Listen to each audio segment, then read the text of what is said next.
Welcome to our YouTube channel Structex.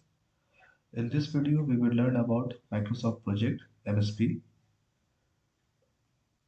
creating projects in MSP, settings the project calendar, and customize the working time. Project creation, creating WBS task and subtask. WBS यानी कि work breakdown structure. किसी भी बड़े task को हम लोग छोटे task में बाइफरकेट करके उसको सिंप्लीफाई करते हैं, उसे हम लोग WBS कहते हैं। उसके बाद हम लोग सीखेंगे entering duration of the task. Task का ड्यूरेशन को किस तरीके से हम लोग एंटर करते हैं। Another auto scheduling task, task को ऑटो शेड्यूल किस तरीके से किया जाता है। Linking task and finally creating Gantt chart for basic construction project.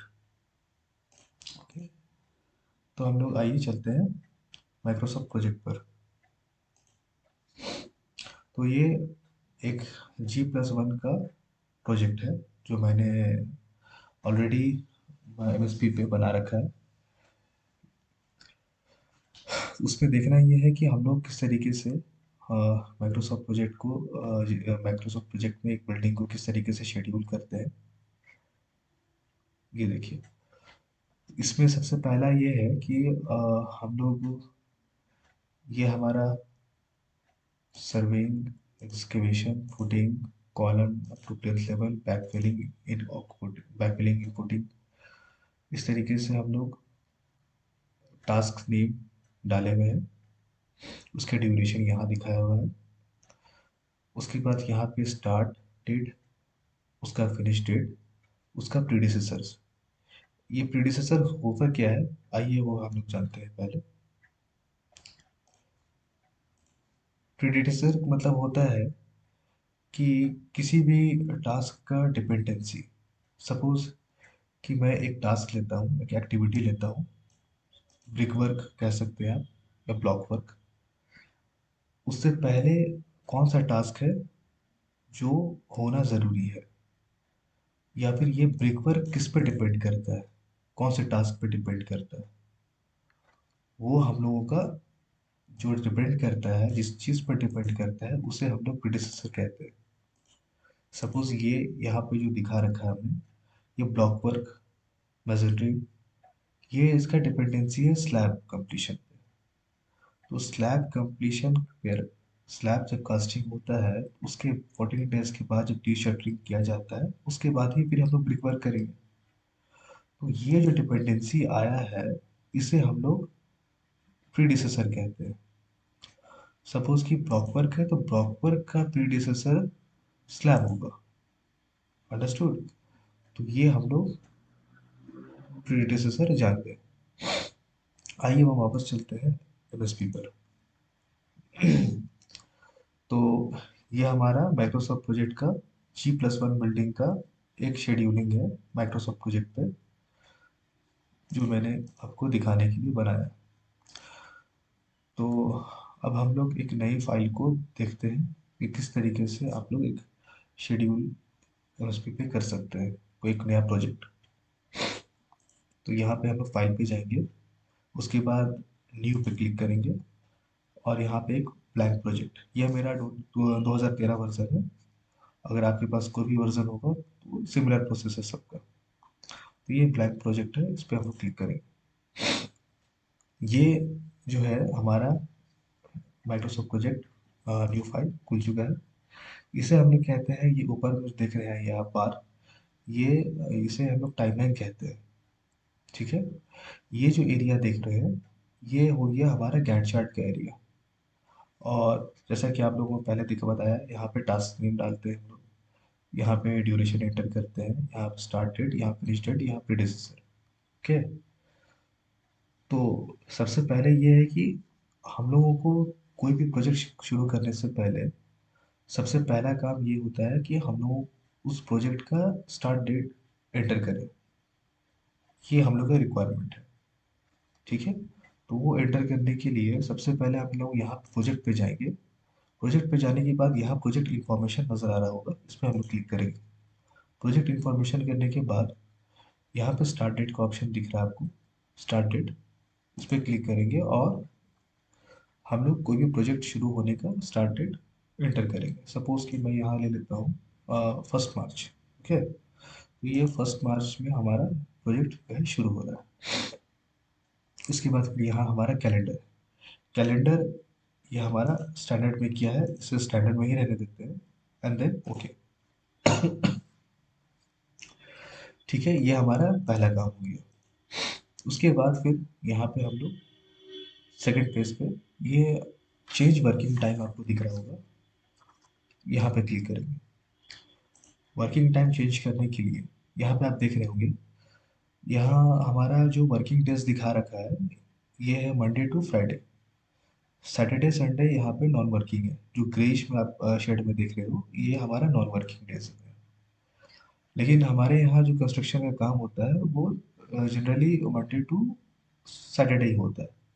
तो इस चीज़ को हम लोग किस तरीके से सेट कर सकते हैं, और यहाँ पे जो आप टाइम देख रहे हो यहाँ पे 8 बजे सुबह से लेकर के 12 बजे दोपहर तक, फिर 1 घंटे का लंच ब्रेक 1 बजे से लेकर शाम 5 बजे तक। ठीक है, तो टाइम ऑलमोस्ट यही रहता है। लेकिन ये जो हमारा वर्किंग डेज है ये कम है, ये मंडे टू सैटरडे होना चाहिए। तो इसको किस तरीके से हम लोग सेट करते हैं आइए वो जानते हैं। तो यहाँ आप नीचे में यहाँ वर्क वीक्स देख रहे होंगे, तो यहाँ वर्क वीक्स पे क्लिक करके यहाँ डिटेल्स पे जाना है। यहाँ डिटेल्स पे गए, डिटेल्स पे जाने के बाद ये जो आप मंडे पे क्लिक करोगे तो यहाँ पे आपको दिख रहा होगा टाइमिंग। तो इसको आप एडिट करने के लिए आप लोग को यहाँ पे set days to these specific working times पे जो आपको ये ऑप्शंस दिख रहा है इसे क्लिक करना है। तो यहाँ पे आपको टाइम नज़र आ रहा है। तो सपोज आप मंडे में आपको ये टाइम दिख रहा है, ट्यूसडे में दिख रहा है, वेडनेसडे में दिख रहा है, थर्सडे में दिख रहा है, फ्राइडे में दिख रहा है, सैटरडे में आपको नहीं दिख रहा होगा।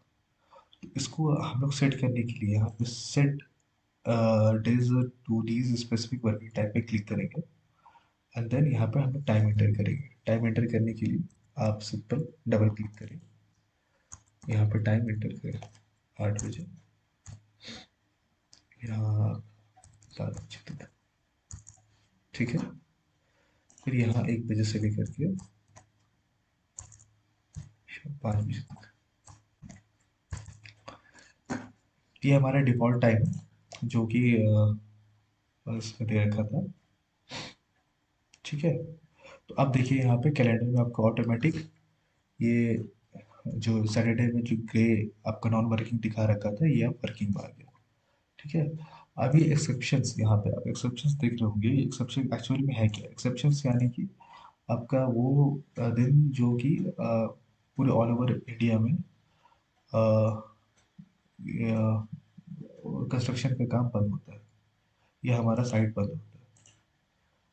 तो जैसे कि हमारा इंडिपेंडेंस डे, विश्वकर्मा पूजा, या लेबर्स डे। सपोज कि यहाँ पे मैं लेबर्स डे डाल देता हूँ। लेबर्स डे,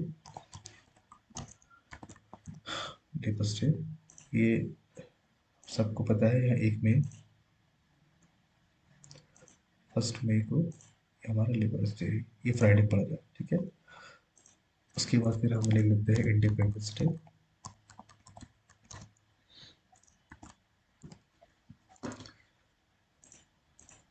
इंडिपेंडेंस डे तो ये रहेगा हमारा 15 अगस्त, ये आ रहा है आपका सैटरडे आ रहा है। ठीक है, तो ये जो हमारा स्पेसिफिक जो डेट है एक्सेप्शंस, ये डालने के बाद होगा क्या कि वो ऑटोमेटिक जो ये प्रोजेक्ट है, उस प्रोजेक्ट है ये, वो उस ड्यूरेशन को काउंट नहीं करेगा, उस डेट को काउंट करेगा ही नहीं प्रोजेक्ट के अंदर, ये ऑटोमेटिक उसको लैग कर देगा। ठीक है, तो ये हमारा कैलेंडर सेट हो गया। अब हम ओके पे क्लिक करेंगे। ठीक है, तो अब देख पा रहे होगे आप यहाँ की, ये आपका वीकली कैलेंडर यहाँ पे आपको गैट चार्ट दिख रहा है। ये Monday, Tuesday, Wednesday, Thursday, Friday, Saturday, Sunday जो ग्रे आ रहा है ये आपका नॉन वर्किंग आ गया। ये जितना ये बार्स देख रहे हैं आप, ग्रे बार्स, ये सब नॉन वर्किंग है आपको। क्लियर है? तो ये हमारा कैलेंडर तैयार हो गया। ठीक है, अब हम लोग यहाँ पे टास्क टास्क एंटर करेंगे। टास्क एंटर करने के लिए आप ये प्रोजेक्ट जो मैंने बना रखा था आपको मैं वो दिखा देता हूँ। ये देखिए, ये हमारा जो टास्क है, ये मैंने इस तरीके से कुछ बना रखा है। ठीक है, तो सबसे शुरू में आप हेडलाइंस में देंगे, टाइटल में देंगे, ये कंस्ट्रक्शन ऑफ G+1 बिल्डिंग। ठीक है, तो ये आप एंटर करें यहाँ पे, कंस्ट्रक्शन ऑफ G+1 बिल्डिंग। ठीक हो गया। उसके बाद फिर ये आप थ्रू आउट सारा टास्क आप एंटर कर सकते हैं। जैसे कि मैं यहाँ पे आपको कॉपी करके पेस्ट कर लेता हूँ वहाँ पे, ये टास्क।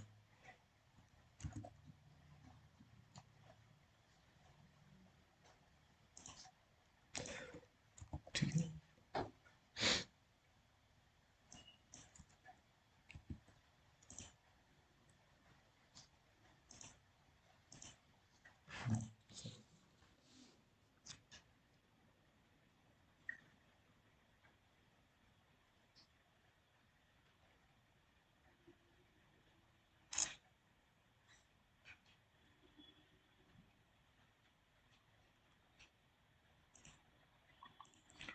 तो ये एंटर मैं करता हूँ यहाँ पे।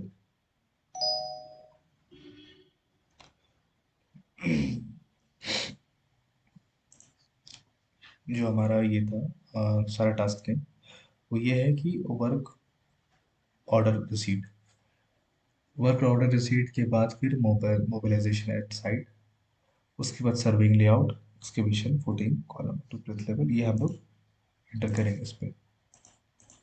ठीक है, सो वर्क ऑर्डर रिसीट,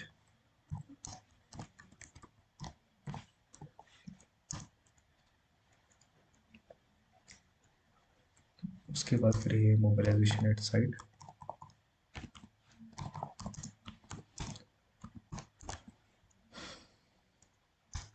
ठीक है, ये दोनों हो गया। ये हमारा दो टास्क क्रिएट हो गया। इन दोनों टास्क को अब हम यहाँ एंटर करेंगे। ये दो टास्क हो गया। अब हम लोग ये देखेंगे कि टास्क से सब टास्क कैसे बनाते हैं। तो सपोज कि ये हमारा जो है टाइटल, ये कंस्ट्रक्शन ऑफ G+1 बिल्डिंग, उसके अंदर ये दो टास्क आ गया।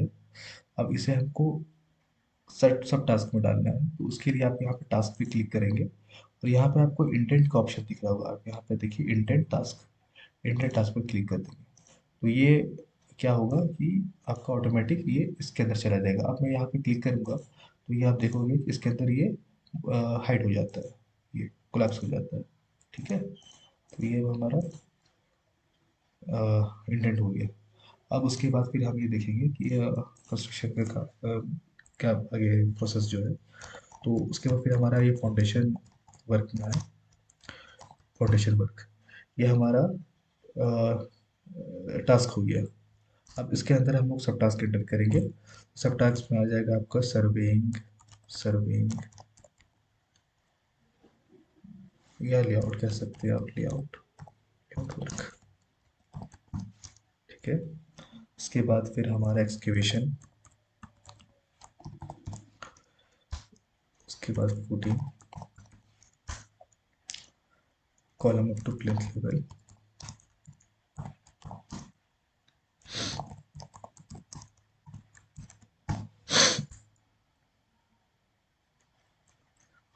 बैक फिलिंग और फुटिंग।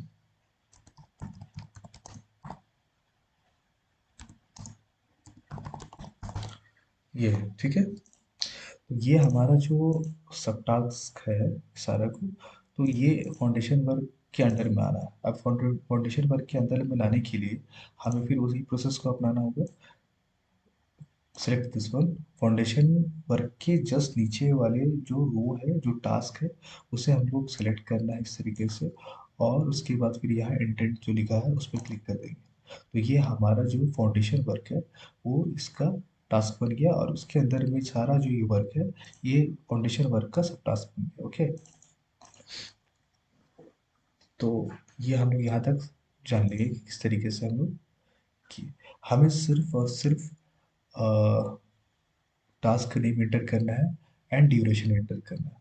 उसके बाद फिर ये जो स्टार्ट डेट है, ये फिनिश डेट है, ये ऑटोमेटिक ये प्रोजेक्ट कैलकुलेट कर लेगा, इसमें हम लोगों को कुछ नहीं करना। ओके, तो अब हम क्या करेंगे कि जस्ट कॉपी पेस्ट, ताकि, हाँ, ये आप लोग यहाँ तक समझ चुके हैं। अब मैं यहाँ पे से कॉपी पेस्ट कर लेता हूँ। ये कॉपी कर लिया, Then ये बाकी आगे सब सिमिलर ही जाएगा। ठीक है, तो ये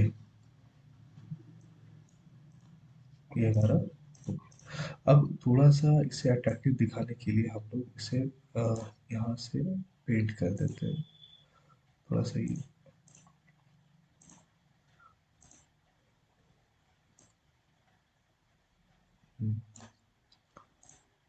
कलर चेंज कर दिए, ये हो गया। ठीक है,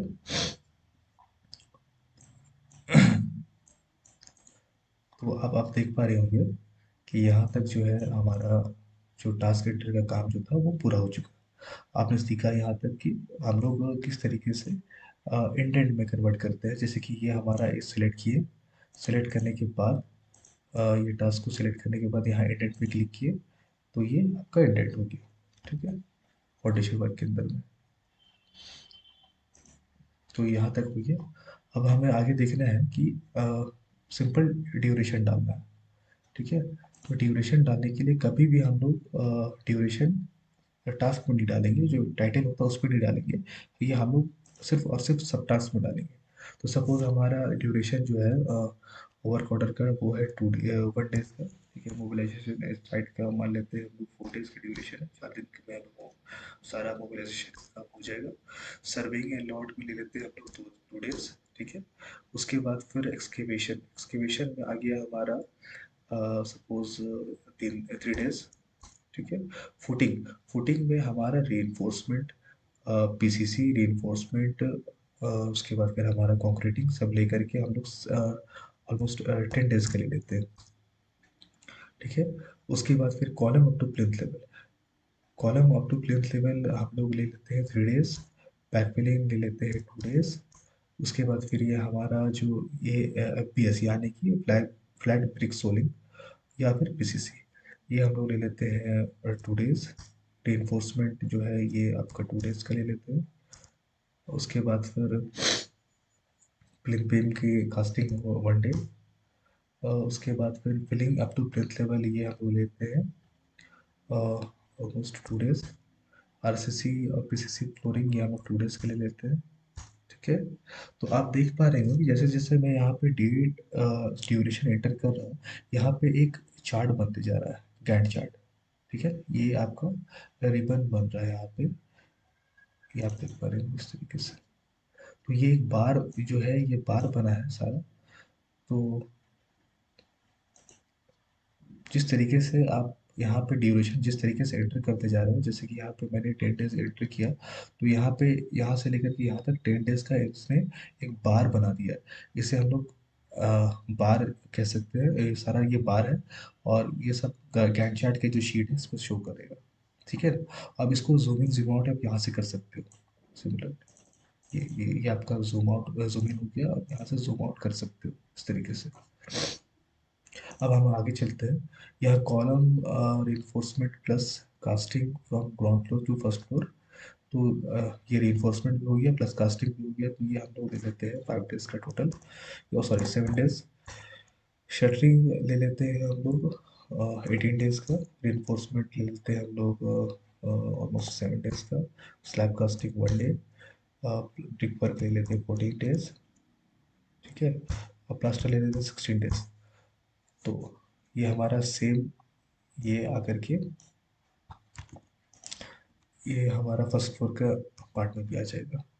ठीक है, तो आप देख रहे होंगे ये सारा जो है आप ये बार जो दिख रहा है आपको, ये सारा एक ही डेट से शुरू हो रहा है। ठीक है, क्योंकि यहाँ पे हम लोगों ने सिर्फ ड्यूरेशन एंटर किया है, यहाँ पे कोई डेट एंटर नहीं किया। अब ये डेट एंटर करने के लिए यहाँ पे आप लोग को जो दिख रहा है ये सारा, ये अभी सब मैनुअल शेड्यूल में किया हुआ है। मैनुअली शेड्यूलिंग में किया हुआ है। अगर मैं इसे ऑटो शेड्यूल करता हूँ तो ये ऑटोमेटिक यहाँ पे डेट खुद से ये एंटर कर लेगा। ठीक है।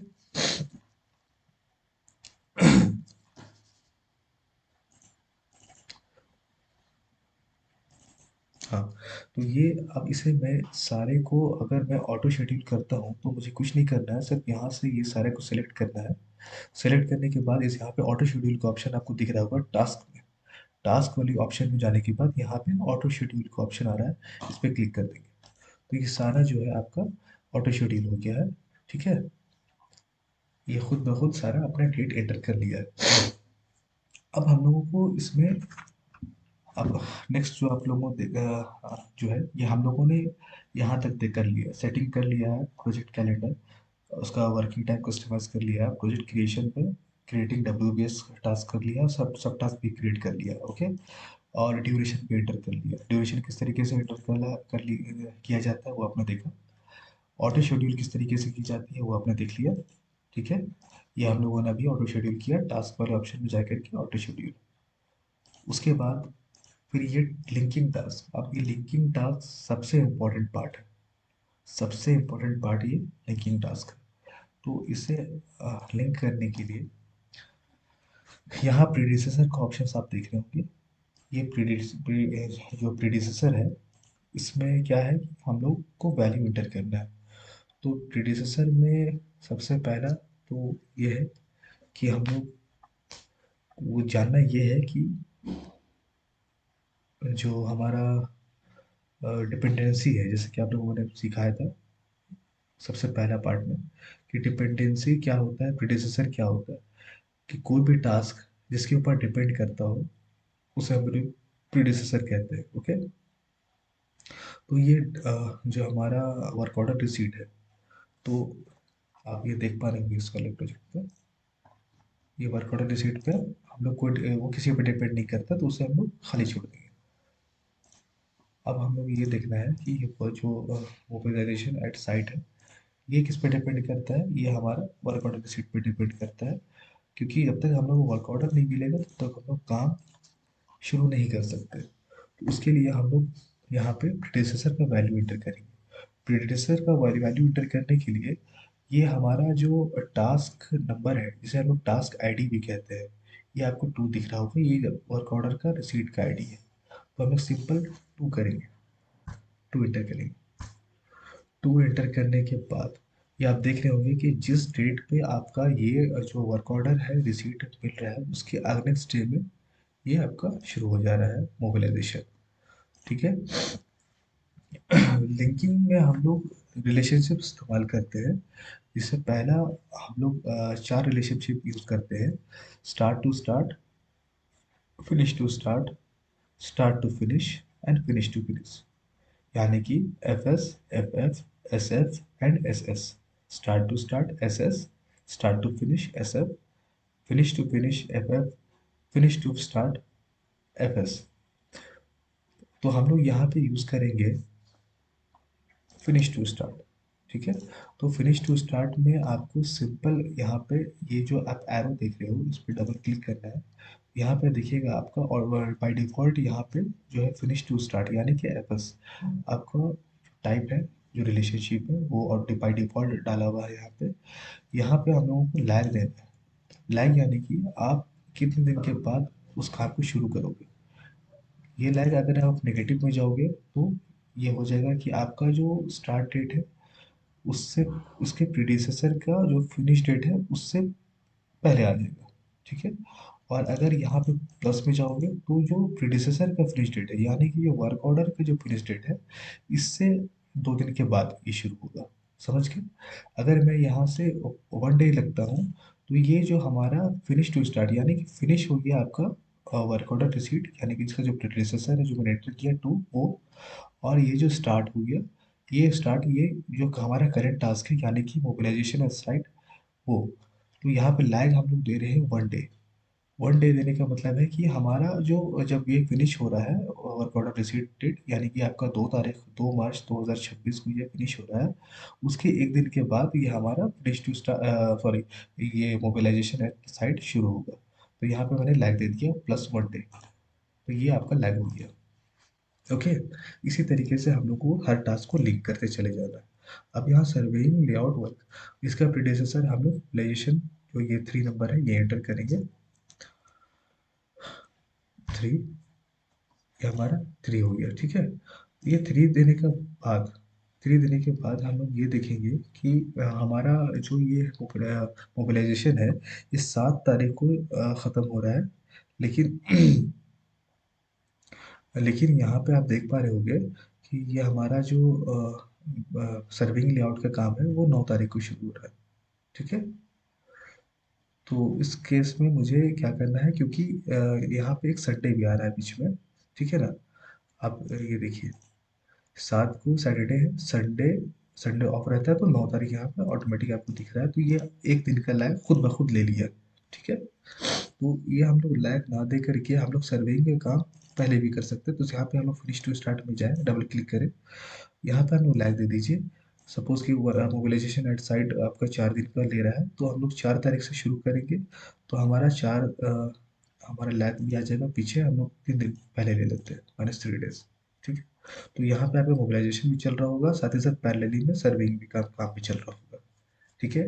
अब यहाँ पे एक्सकेवेशन में आते हैं। एक्सकेवेशन में जो है हमारा लेआउट होने के बाद ही होगा, तो सिंपल हम लोग 5 लिखेंगे। 5 और एफ एस अगर लिखते हैं तो एफ एस ऑटोमेटिक ये हो जाता है, हाइड हो जाता है, क्योंकि अगर एफ एस के बाद अगर हम लोग कोई लैग नहीं देते तो फिर ऑटोमेटिक वो एफ एस से ही ले लेता है।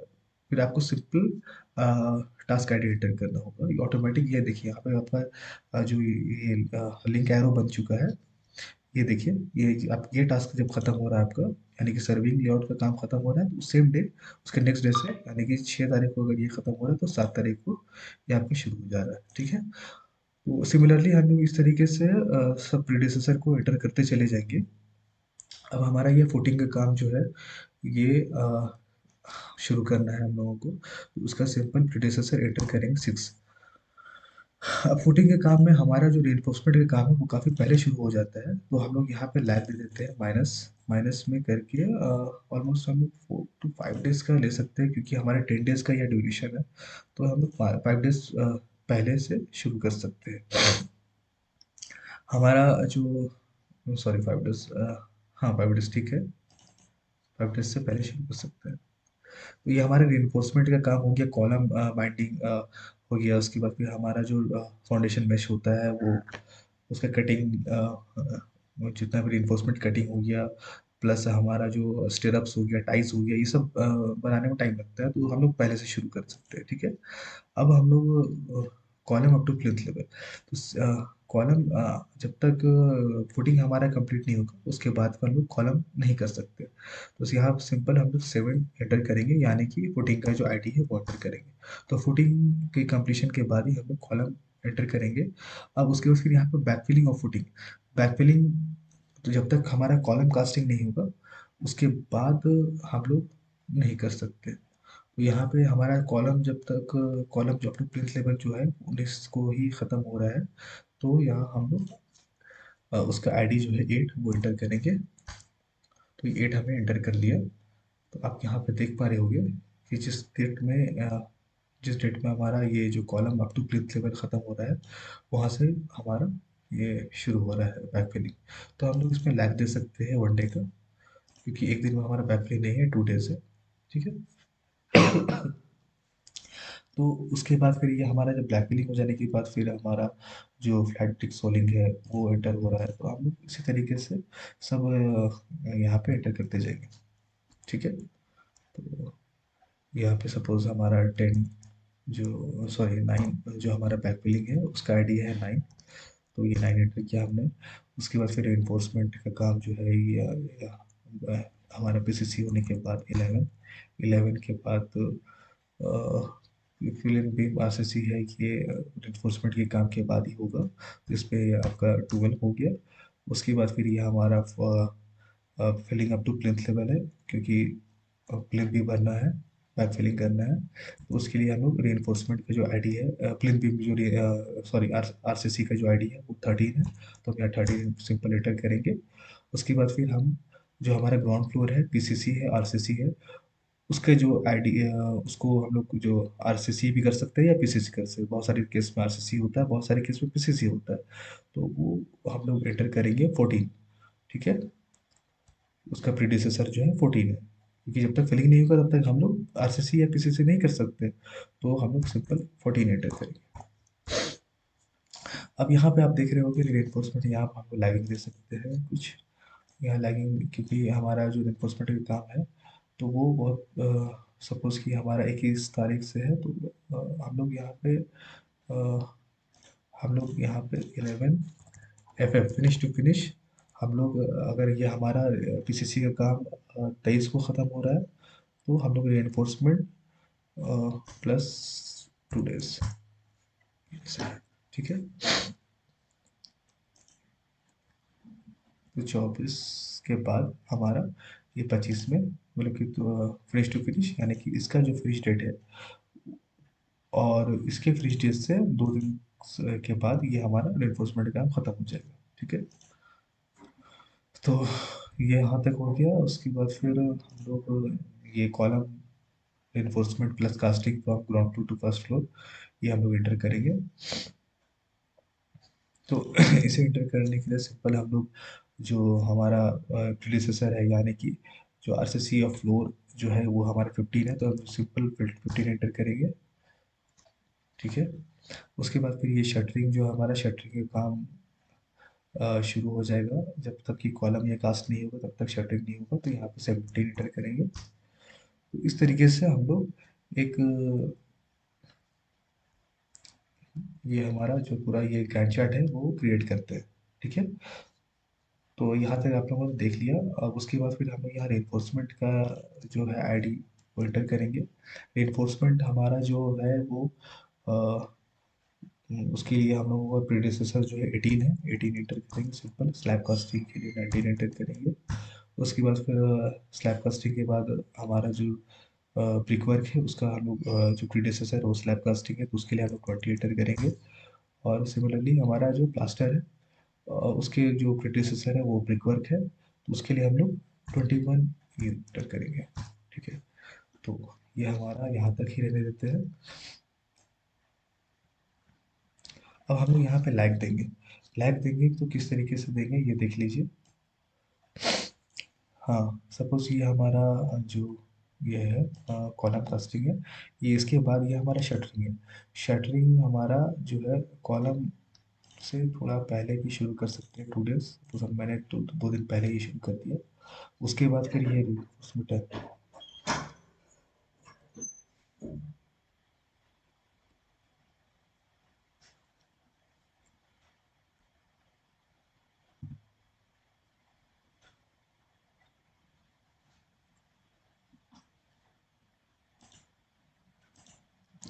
हाँ, उसके बाद जो हमारा जो री है, ये जो देख रहे होंगे आप, ये री जो है इसमें भी हम लोग लैग दे सकते हैं। रेनफोर्समेंट का काम, क्योंकि हमारा जब शटरिंग चल रहा होगा उससे पहले भी शुरू कर सकते हैं, तो हम लोग यहाँ पे लैग दे देते हैं। मान लीजिए 7 डेज का है, तो हम लोग ऑलमोस्ट भाई, अगर ये 27 तारीख को ख़त्म हो रहा है, तो हम लोग 3 डेज पहले का आप लोग दे सकते हैं यहाँ पे। ठीक है, लैग दे दिए। लेकिन यहाँ जो स्लैब कास्टिंग है, यहाँ पे हम लोग ये देख रहे होंगे कि यहाँ पे हम लोगों को नेक्स्ट डे तुरंत हम लोग, जैसे कि अगर मान लीजिए रेनफोर्समेंट हमारा 2 तारीख को ख़त्म हो रहा है, तो 4 तारीख को हमारा ये जो है स्लैब कास्टिंग दिखाया है, क्योंकि यहाँ पे संडे भी है, आपका देख रहे होंगे ये जो है 4 तारीख, ये 4 हमारा मंडे पड़ रहा है, तो ये ऑटोमेटिक ये 3 तारीख जो है संडे हो गया है, तो ये ऑफ हो गया है। ठीक है, तो अगर संडे नहीं होता तो हम लोग यहाँ पे एक दिन का लैग देते, प्लस क्योंकि हमारा इन्फोर्समेंट के बाद चेकिंग का काम चलता है, स्लैब की चेकिंग का, लेवलिंग का काम चलता है, तो उसके लिए हम लोगों को एक दिन का टाइम चाहिए होता है। ठीक है, उसके बाद फिर ये हमारा ब्रिक वर्क है। ब्रिक वर्क में हमें जो है लैग देना है। लैग देने के लिए हमें यहाँ पे जो है फिनिश टू फिनिश, सॉरी, यहाँ पे हम लोग 10 डेज प्लस का लैग दे देंगे, क्योंकि 14 डेज का, क्योंकि जब तक डिशर्टिंग नहीं होगा हम लोग ब्रिक वर्क शुरू नहीं कर सकते। ओके, तो ये मतलब हम लोगों ने 12 डेज का 14 डेज का लैग दे दिया ब्रिक वर्क में। अब सिमिलरली हम यहाँ पे प्लास्टर को भी लैग दे देते हैं प्लास्टर ब्रिक वर्क हमारा यानी कि अगर 21 को शुरू हो रहा है और 5 को ख़त्म हो रहा है, तो हम लोग भी प्लास्टर जो है थोड़ा पहले भी शुरू कर सकते हैं। यानी कि अगर हम लोग 8 दिन का, हाँ ठीक है, ये हमारा, हाँ, उसकी भी ये कि इसको शुरू हो रहा है, उसके फिर 6 दिन के बाद या 7 दिन के बाद हम लोग प्लास्टर का काम शुरू कर सकते हैं। तो ये एक जनरली कुछ इस तरीके से हम लोग शेड्यूल करते हैं। ठीक है ना, ये हमारा गैंट चार्ट बन के रेडी हो गया। तो होप आपको ये शेड्यूलिंग समझ आया होगा। अब इसके बाद फिर हम लोग और भी आगे जो है हम लोग शेड्यूल करेंगे। जैसे कि हम लोग रिसोर्स किस तरीके असाइन करते हैं, उसके बाद हम लोग जो है रिसोर्सेस किस तरीके से असाइन किया जाता है, प्रोजेक्ट को अपडेट किस तरीके से करते हैं, उसके बाद फिर प्रोजेक्ट को ट्रैक किस तरीके से करते हैं, प्रोजेक्ट यूजेज शीट कैसे देखते हैं। तो ये सब हम लोग सब सीखेंगे अगले वीडियो में। तो अगर आपको ये वीडियो पसंद आया हो तो आप लाइक करें और हमारे चैनल को सब्सक्राइब करें। और हमारे नेक्स्ट वीडियो जो है एम एस प्रोजेक्ट का नेक्स्ट वीडियो आएगा हमारा, जिसमें हम लोग सारा कुछ सीखेंगे, जिस तरीके से रिसोर्स असाइन किया जाता है। उसके बाद फिर बेसलाइन किस तरीके से सेट करते हैं, मतलब ये हमारा एक बेसिक जो था वो हमने देखा है शेड्यूलिंग सिर्फ। लेकिन ऑलमोस्ट ये 50% पार्ट है, 50% अगले जो लेक्चर में हम लोग सीखेंगे। Okay, then good bye.